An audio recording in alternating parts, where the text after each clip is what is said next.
This is propaganda. He is still putting sheeple in jail for the smallest amount of anything and everything. We just got a tip that they jailed a guy for a match head size amount of cocaine in the bottom of his pocket for 3 months. We have countless story that if you have a joint or just a tiny piece of pot you will go to jail. They are totally into policing for profit for victimless crimes. The war on drugs gives them the excuse to have the war on you. We need a full-blown investigation like Fort Myers police had, which they found were corrupt to the core. They would find the same thing here. They have no car cameras or body cameras. Because it's their word against yours. And Punta Gorda police are just as corrupt. Sheriff's initiative helps addicts get help, not jail time. By Ann Easker. Staff writer. Cynthia Salmons couldn't escape her addiction. It started when she was in a car crash and had 3 surgeries on her hand. She couldn't get off the pain pills, and it spiraled to the point where she was taking 8 to 10 every day. I lost my job, I lost my relationship with my fiancé, with anybody and everybody, she said. It just got to a point where I didn't want to be isolated.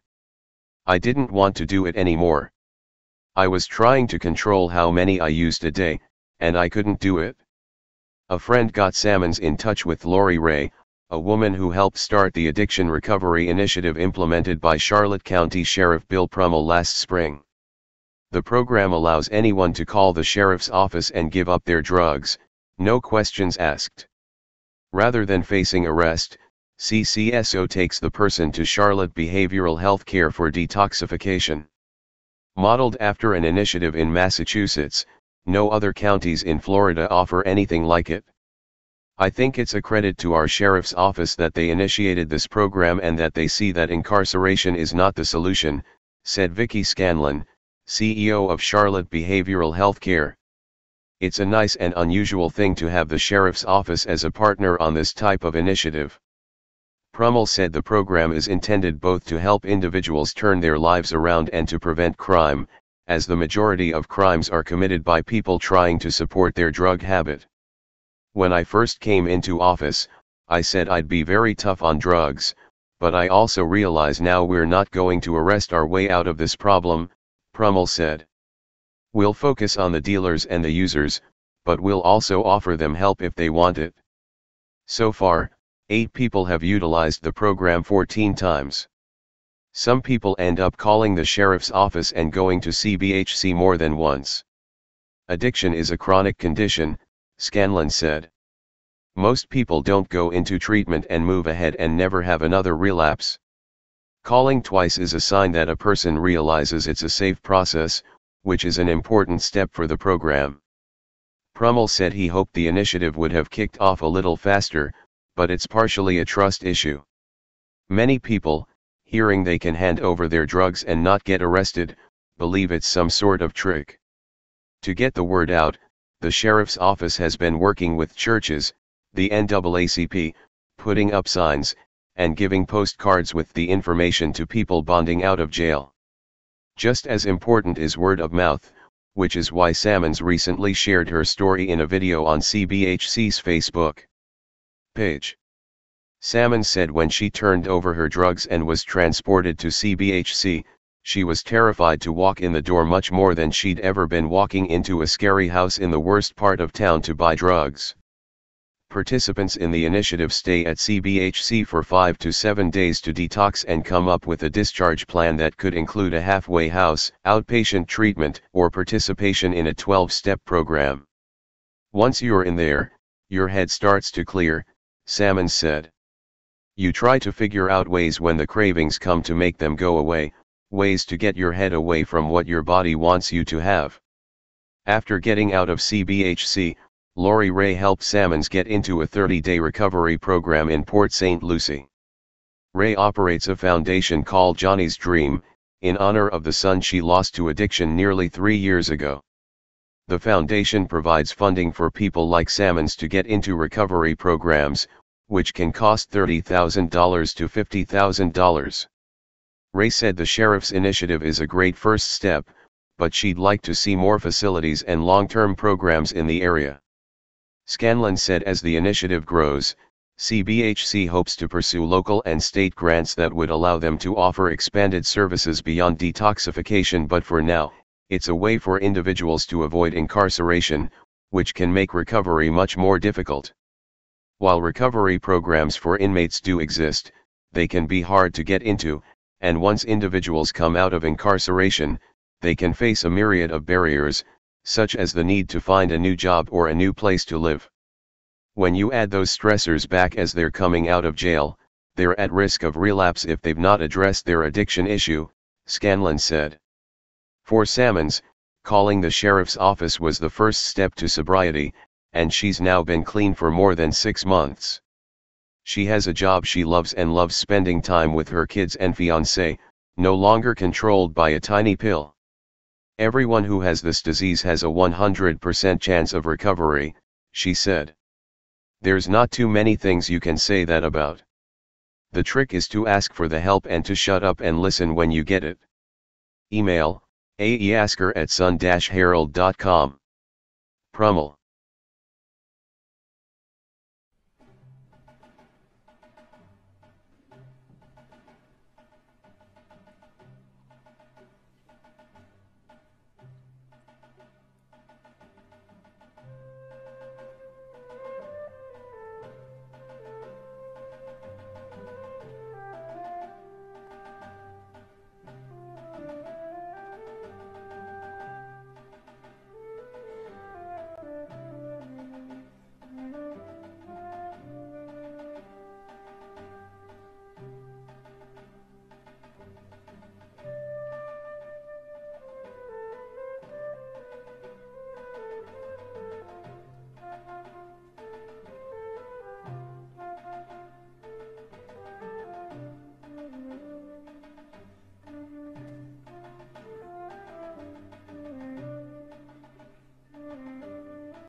Hey Sheriff, we have a question about why your office, your intelligence division, is investigating private citizens for criminal investigation that happen to be activists that are overseeing your department.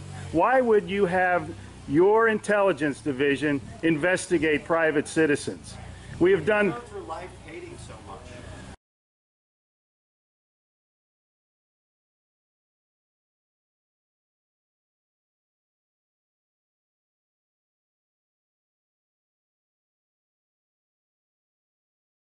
Sir, we don't hate anyone. We love freedom and we love American people.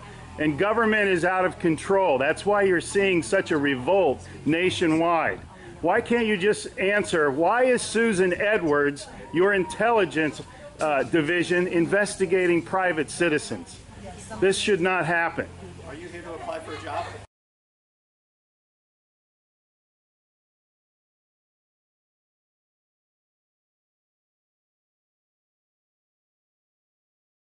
Possibly I might be applying for a job, but that's irrelevant to my question. Why would you ask that question? Well, enjoy the fair. Okay. Excuse me. Excuse you? Excuse me, sir. So those of you that haven't Wow. been on a bike before, Sheriff's getting a little too pushy. You work for us, Sheriff. Just keep that in mind. At one time we respected you, but not with that type of attitude.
Hey Charlotte County, this is Charlotte County COPWATCH, and I wanted to explain what fair use is. You can use pieces of news articles if you're doing it for news reporting, you have commentary, and you're doing it for education purposes. So that's what fair use is, as you can see right here. Another reason why I wanted to make this video is to let you know I have just joined with Patreon. A nice thing with Patreon, I make no money on YouTube. They took the money away years ago, and so this is another way to give, and it's a nice thing too because you can give monthly. You can give $1, $5, $10, whatever. I do 4 to 5 hours a day on trying to wake the sheeple up on how corrupt it is and different ways that you can fight the corruption. So Patreon is a way that you can do it, and then of course the old way is still there. Donate to Charlotte County COPWATCH with PayPal or credit card. So keep that in mind. 4 to 5 hours a day. I make no money, but the corruption happened to me and I'm sick of it, so I'm trying to wake people up. But my wife would love it if some, if we could get some help out there. There's 47,000 subscribers. Just think if each one of you subscribers just gave a, let's say,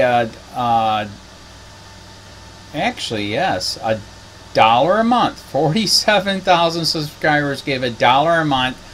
That would be awesome. That's not going to happen. But anyways, that would be great if it did happen. But, do the math in your head. Just think about it. Like I said, 4 to 5 hours a day. I get no money from YouTube. YouTube has gone nuts. You can't do anything anymore. They're taking the money away everywhere. So these are a couple different ways that you can still help out with all this time that I put in.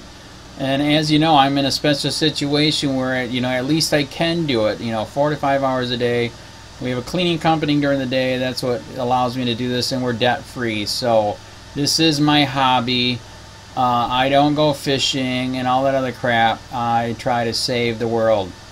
So help me out to make the wife happy, man. In fact, if you guys did give $1 a day, and there was 47,000 of you, and you did it, and each of you gave $1, and that was every month, oh my God, yes, I could quit. I could start suing them. Another idea, too, that we have is, if I got, some funds, we could actually contact everyone that has been ticketed and or arrested and put in jail and start sending them postcards to let them know we're here and to see if everything went all right, and if it didn't, find out their story. So we could even do more investigations and more lawsuits. Lawsuits take money.